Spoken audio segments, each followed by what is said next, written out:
अस्सलाम वालेकुम, नमस्कार दोस्तों, न्यूज़ 4000 बी में। आज के इस वीडियो में हम बात करेंगे जो पूरे मिडल ईस्ट की तस्वीर बदल रख सकता है।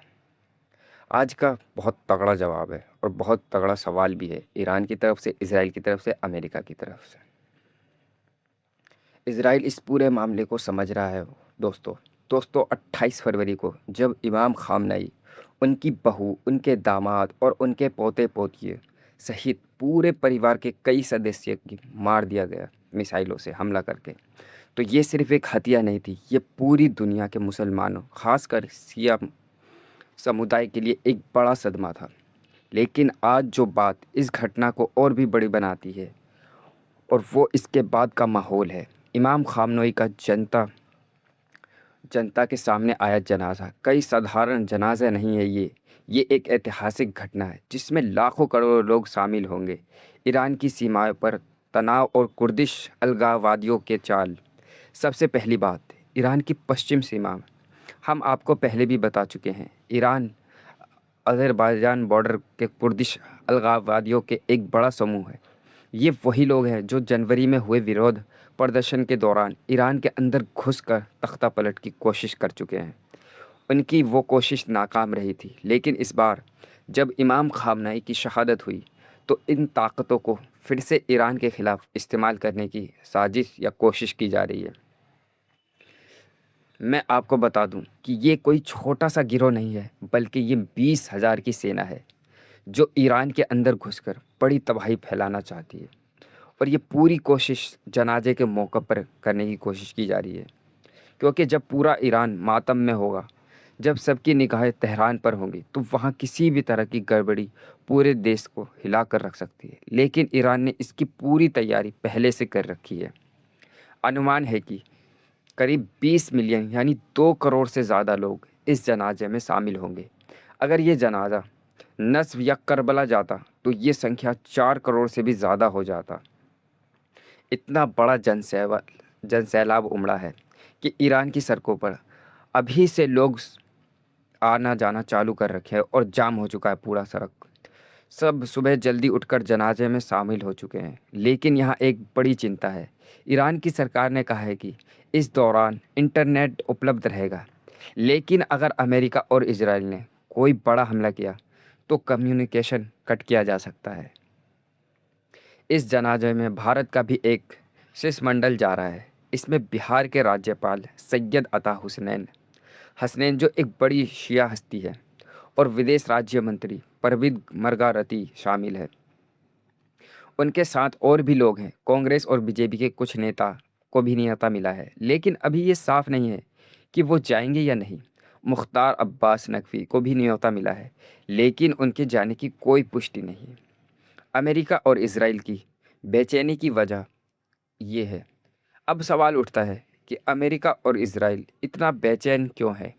इसकी कोई बड़ी वजह है। पहली वजह, फ़लस्तीनी का मुद्दा। अरब राजनीति के बुनियादी फ़िलिस्तीन का सवाल है। इसी सवाल पर इराक़, जॉर्डन, मिस्र में बड़े-बड़े तख्तापलट हुए। सऊदी अरब और कतर को छोड़ दें, तो बाकी सारे अरब देशों में ये मुद्दा सबसे अहम है। जब 7 अक्टूबर 2023 को फ़िलिस्तीनी रेजिस्टेंस ने इसराइल पर हमला किया और इसराइल ने गाज़ा पर जवाबी हमला किया, तो हिज़्बुल्लाह फ़िलिस्तीन के समर्थन में मैदान में आ गया। हिज़्बुल्लाह ने 8 अक्टूबर 2023 को लेकर 27 नवंबर 2024 तक लगातार इसराइल के खिलाफ जंग लड़ी, हमला किया। इस दौरान कई इजरायली सैनिक मारे गए और इसराइल ने कई हिज़्बुल्लाह कमांडरों को मारा गिराया, जिनमें हसन नसरल्लाह भी शामिल है। वो बड़े थे। 27 नवंबर 2024 को एक संधि हुई, जिसके बाद हिज़्बुल्लाह की बंदूक शांत हुई। लेकिन 28 फरवरी 2026 को जैसे ही इमाम ख़ामनेई की शहीद किया गया, 2 मार्च 2026 को हिज़्बुल्लाह की बंदूक फिर से गरजने लगी। यानी देखिए, पूरा खेल फ़लस्तीन के इर्द-गिर्द घूम रहा है। और दूसरी वजह, लेबनान की स्थिति। लेबनान में शिया सुन्नी फूट डालने की कोशिश की गई, लेकिन वो नाकाम रही। लेबनानी सुन्नी नेताओं ने साफ कहा कि वो हिज़्बुल्लाह के साथ है। लेबनान के प्रधानमंत्री नवाब सलाम के साथ अमेरिका और इसराइल की एक अलग समझ है। जब उन्होंने ट्रंप की मांग ठुकरा दी कि वो हिजबुल्लाह के खिलाफ लड़े। इससे पता चलता है कि सुन्नी दुनिया में भी ईरान और हिजबुल्लाह के लिए कितनी हमदर्दी या मोहब्बत है। हालांकि हिजबुल्लाह और ईरान दोनों शिया हैं, लेकिन ये हमदर्दी इसलिए है क्योंकि ये दोनों फ़िलिस्तीन के साथ खड़े हैं और आज भी खड़े हैं। गाज़ा और लेबनान के मुद्दे पर ट्रंप की योजना, ईरान और अमेरिका के बीच जो एमओयू समझौता हुआ, उसके पहले एमओयू में ये लिखा है कि इजराइल लेबनान से पीछे हटे तो कुछ हद तक लेबनान का मुद्दा हल हो सकता है, लेकिन गाज़ा का मुद्दा बहुत गंभीर है। ट्रंप का अपना पीस प्लान ही, जिसमें वो गाज़ा में एक ट्रंप रिवेरा बनाना चाहते हैं, एक ऐसा आराम का जोन जहां इजरायली कब्ज़ा हो। इसके लिए उन्हें फ़िलिस्तीनी रेजिस्टेंस को जंग करनी पड़ेगी और उन्हें बाहर निकालना पड़ेगा। लेकिन फ़िलिस्तीन रेजिस्टेंस पूरी तरह से तैयार है। कानून, जो ईरान की कुदस फोर्स के कमांडर हैं, आईएआरजीसी के इंटरनेशनल विंग के प्रमुख हैं, उन्होंने साफ कहा कि वो फ़िलिस्तीनी रेजिस्टेंस को फिर से जीवित करेंगे। कुर्दिश फोर्स के पिछले कमांडर लेजेंडरी कासिम सुलेमानी ने आईएसआईएस को ख़त्म किया था और अब इस्माइल कानून उसी रास्ते पर चल रहे हैं। इसराइल ने अक्टूबर 2025 में जो सीज़ फायर किया था, उसे वो लगातार तोड़ रहा है। सीज़ फायर के बाद 1000 से ज़्यादा फ़िलिस्तीनी मारे जा चुके हैं। फ़िलिस्तीनी रेजिस्टेंस ने अब तक शांति दिखाया है, लेकिन इस जनाजे के बाद माहौल बदल सकता है। सीरिया, जॉर्डन और तुर्की का रोल। सीरिया में भी रेजिस्टेंस मजबूत हो रहा है, हालांकि मीडिया इस पर ध्यान नहीं दे रहा है। सीरिया और जॉर्डन में सुन्नी आबादी है, लेकिन वहाँ भी फ़िलिस्तीन का मुद्दा बहुत जलता दिख रहा है। जनाजे के बाद एक बड़ी प्लानिंग की जा रही है, जिसमें ईरान की मदद से जॉर्डन में फाइटर्स दाखिल हो गए और वहाँ से वेस्ट बैंक में आज़ाद कराने की कोशिश की जाएगी। इसराइल पूरी तरह से वेस्ट बैंक को हथियाने की कोशिश कर रहा है। वहाँ के रेजिस्टेंस की मीडिया में कोई खबर नहीं आती। तुर्की भी इस मामले में बड़ा रोल निभा सकता है। तुर्की की सीक्रेट सर्विस के चीफ ने हमास के लोगों से मुलाकात की है।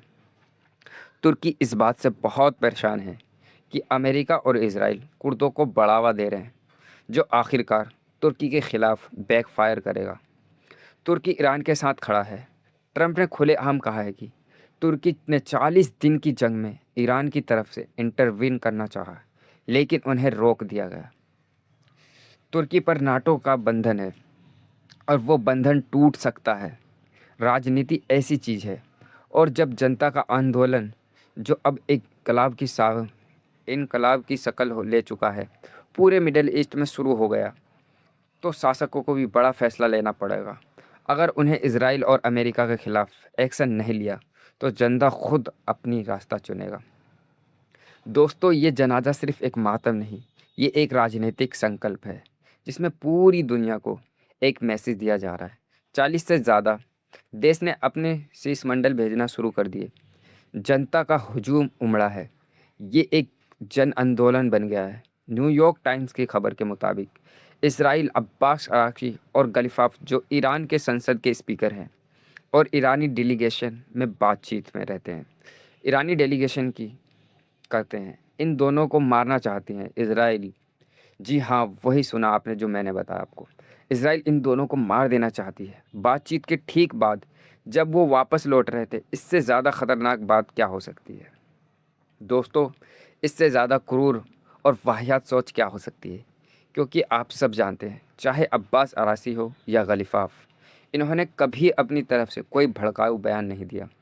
अगर आप आईआरजीसी के किसी भी कमांडर को टारगेट करें तो बात समझ आती है, मगर यहाँ पर अब्बास अराक़ची और गलिफ़ाफ को मारना, ये कहाँ की समझदारी वाली बात है। यही वजह है दोस्तों, अब सुप्रीम लीडर आयतुल्लाह ख़ामनेई की अंतिम विदाई में उनके सुपर खाक में मौजूद सुप्रीम लीडर मुस्तफ़ा ख़ामनेई शामिल नहीं होंगे। कल मैंने आपको इसी मंच पर बताया था कि वो शामिल हो भी सकते हैं, मगर वो खबर करने के ठीक बाद फिर खबर आई कि मुस्तफ़ा ख़ामनेई सिक्योरिटी रीजन की सुरक्षा के कारण उसमें शामिल नहीं होंगे। आप खुद महसूस करेंगे कि ईरान की जनता इस लम्हे पर बहुत गुस्सा है। ख़ामनेई को कितने करीब महसूस कर रहे हैं। देखा जाए, हुसैन असद अब दोस्तों वो लम्हा था जब ग्रैंड मुसल्ला में उनका जनाज़ा पहुंचता है और आप देखिए आसपास लोगों का रिएक्शन, उनकी प्रतिक्रिया। जैसे मैं बार बार कह रहा हूँ, कायदे से खामनेई की मौत मौत के मुताबिक इस देश को टूट जाना चाहिए था, बिखर जाना चाहिए था, इमोशनली फिजिकली, मगर उसके बिल्कुल उल्टा हुआ।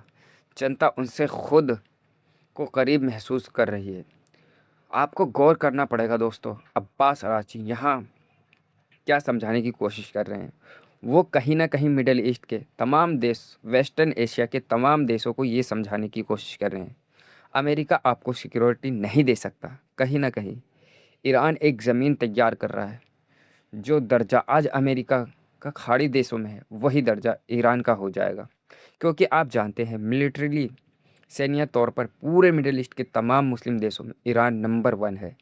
इस बात में कोई शक नहीं है। और इसलिए इसराइल को नेस्तरो नाबूद करना चाहता है, ईरान को उसे ख़त्म कर देना चाहता है। कमेंट्स में अपनी राय ज़रूर लिखिए और हमें बताइए। चलिए मिलते हैं आपसे नेक्स्ट वीडियो में।